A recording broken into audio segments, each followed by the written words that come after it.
Bienvenidas y bienvenidos. Hoy nos vamos a sumergir en una combinación de tecnologías que está literalmente cambiando la forma en que vemos el mundo. La fusión de la inteligencia artificial con la teledetección. Exacto.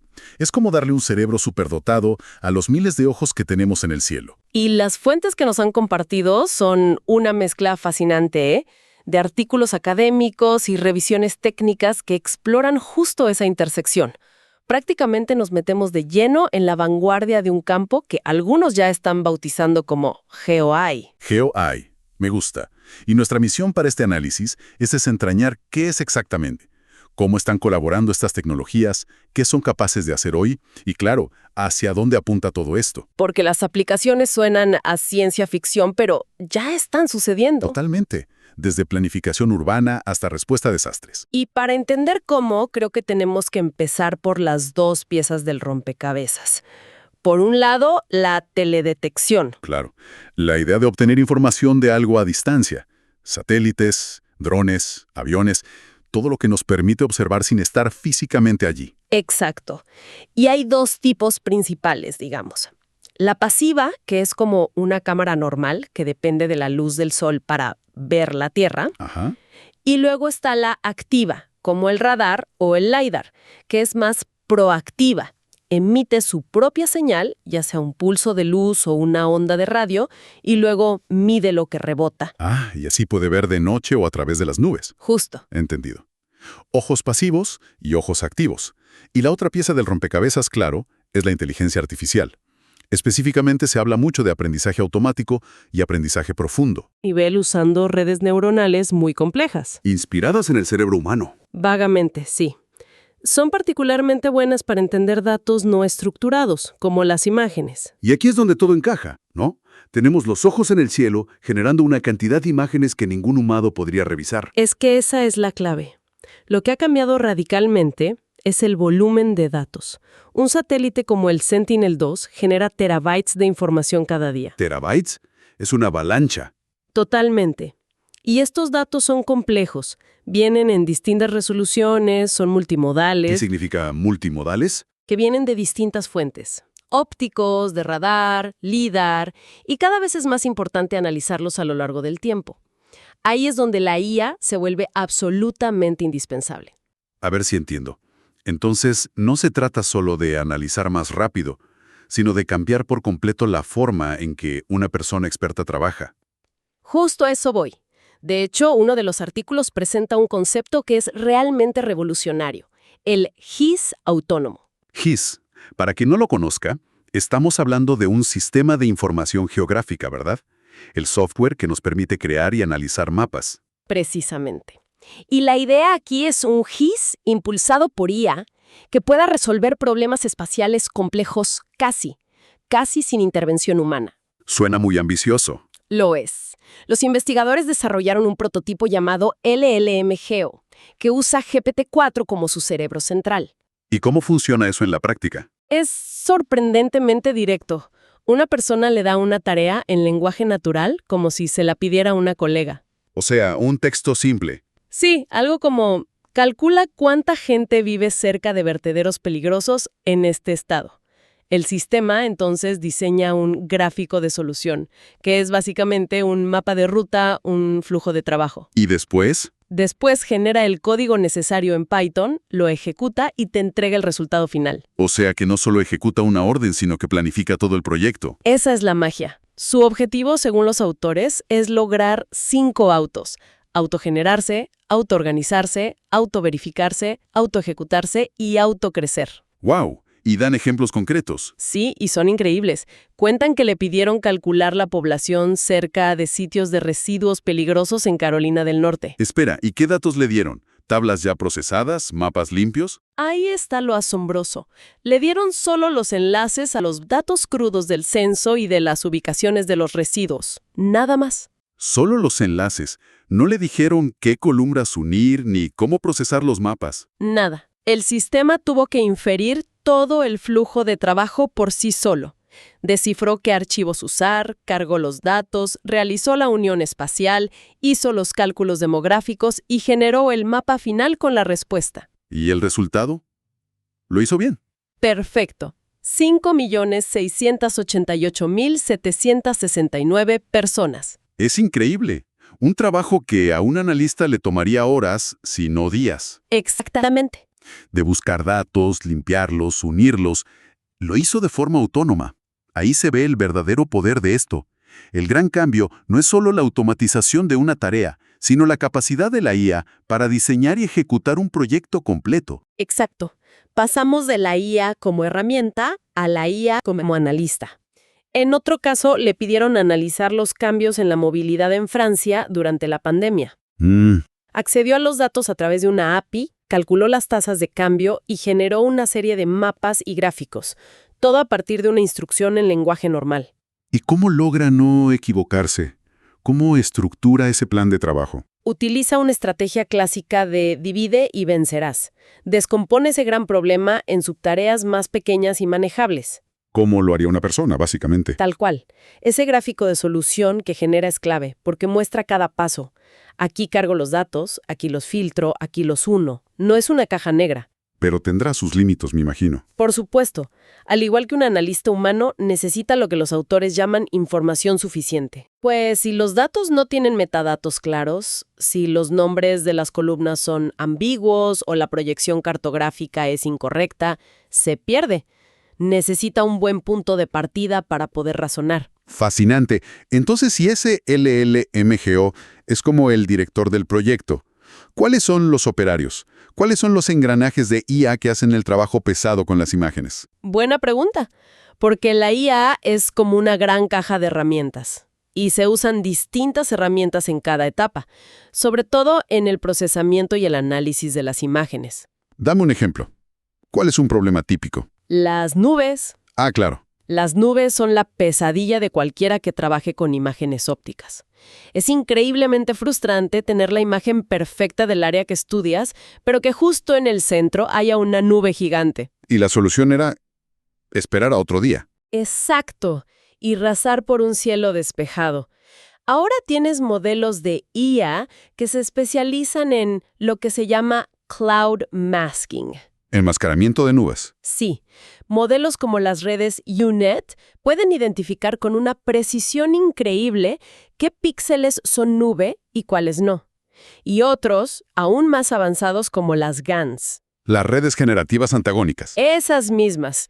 Pueden incluso pintar lo que creen que hay debajo de la nube basándose en el contexto de la imagen. O sea que no solo la borran, sino que reconstruyen la imagen. Justo.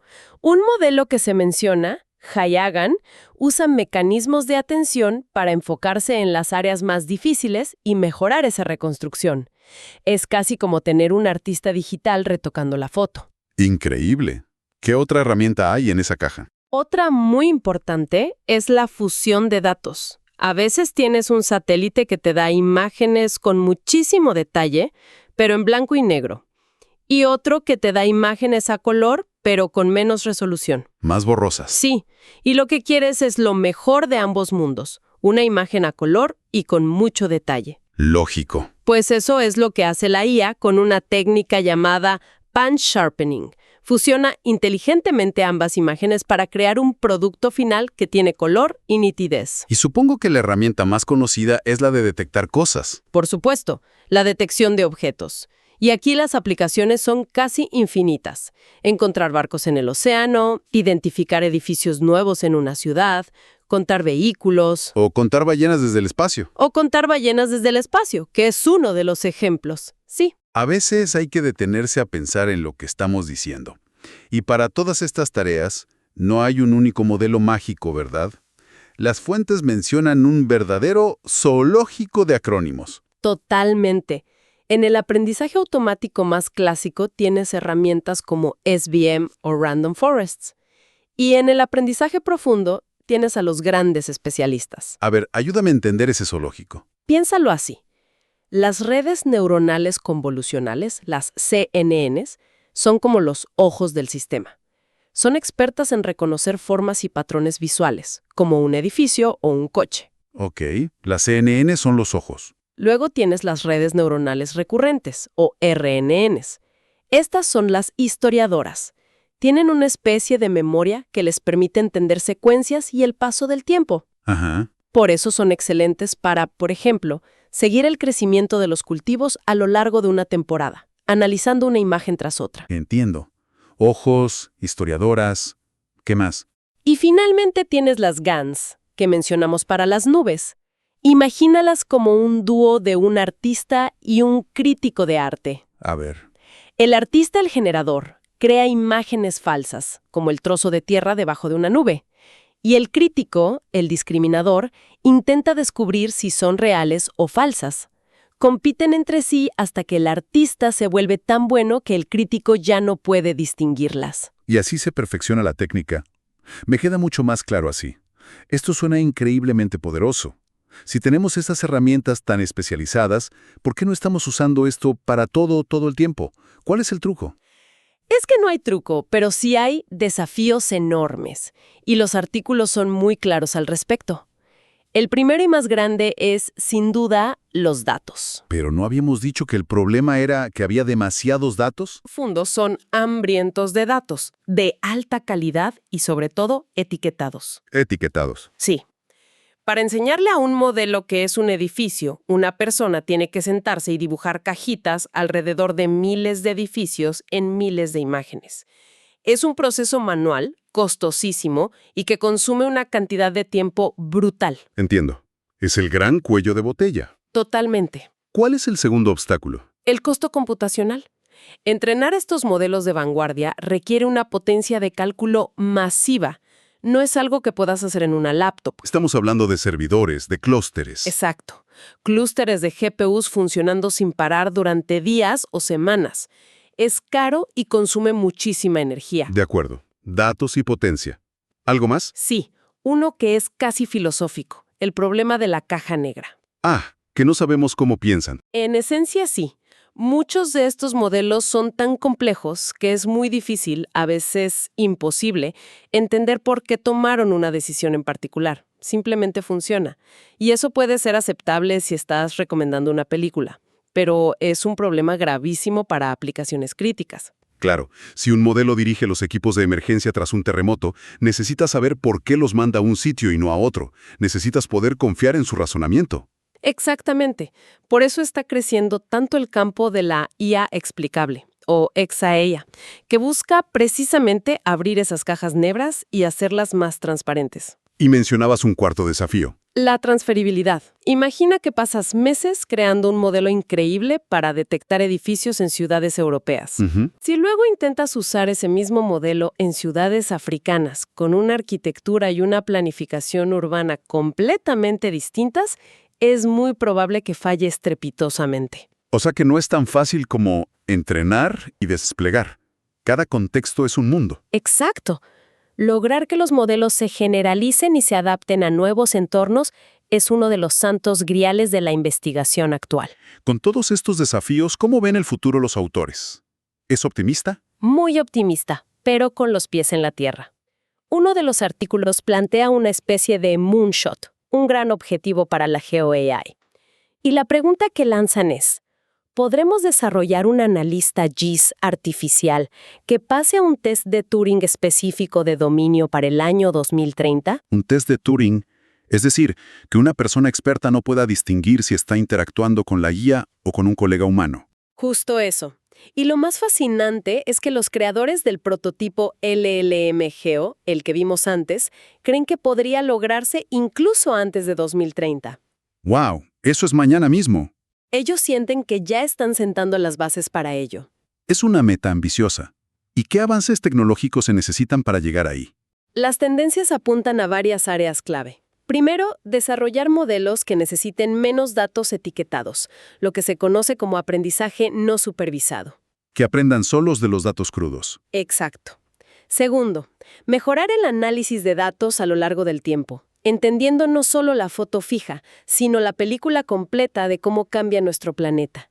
Y tercero, y esto es fundamental, empezar a desarrollar arquitecturas de IA diseñadas desde cero para los datos geoespaciales. En lugar de solo adaptar modelos que se crearon para otras cosas. Precisamente, en lugar de solo adaptar modelos que fueron creados para identificar fotos de gatos en Internet, que es como empezó mucho de esto, Se necesita una nueva generación de modelos que entiendan de forma nativa conceptos como la escala o la proximidad espacial. Bien, hagamos un resumen. Hemos visto cómo la inteligencia artificial está actuando como un catalizador para la teledetección, dándonos herramientas para analizar el planeta a una escala y con una profundidad que eran impensables. Exploramos ese concepto de un GIS autónomo con el ejemplo de LLM-GEO, que puede entender lenguaje humano y automatizar flujos de trabajo de análisis complejos. Actuando más como un colega que como una simple herramienta. Exacto. Y también abrimos la caja de herramientas de la IA para ver los instrumentos específicos que resuelven problemas concretos, como eliminar nubes, fusionar datos o detectar objetos. Con todos sus especialistas, las CNNs, las RNNs o las GANs. Sin dejar de lado los enormes desafíos. El cuello de botella de los datos etiquetados, el alto costo computacional, el problema de la caja negra y la dificultad de que los modelos se adapten. Y para terminar, quiero dejar una idea provocadora que se desliza en una de las fuentes. No solo hablan de tecnología, sino de un cambio de cultura en torno a los datos. La ciencia abierta, la reutilización de datos. Exacto, lo que llaman un cuarto paradigma de exploración científica impulsada por datos. Y esto me lleva a pensar, a medida que estas herramientas se vuelven más autónomas, no solo responderán nuestras preguntas sobre el planeta, podrían empezar a encontrar patrones y conexiones que a nosotros ni siquiera se nos habría ocurrido buscar. Así que la pregunta es, ¿qué pasará cuando la IA se convierta en la exploradora y no solo en la analista? ¿Qué descubrimientos sobre nuestro mundo aguardan más allá de las preguntas que hoy sabemos formular?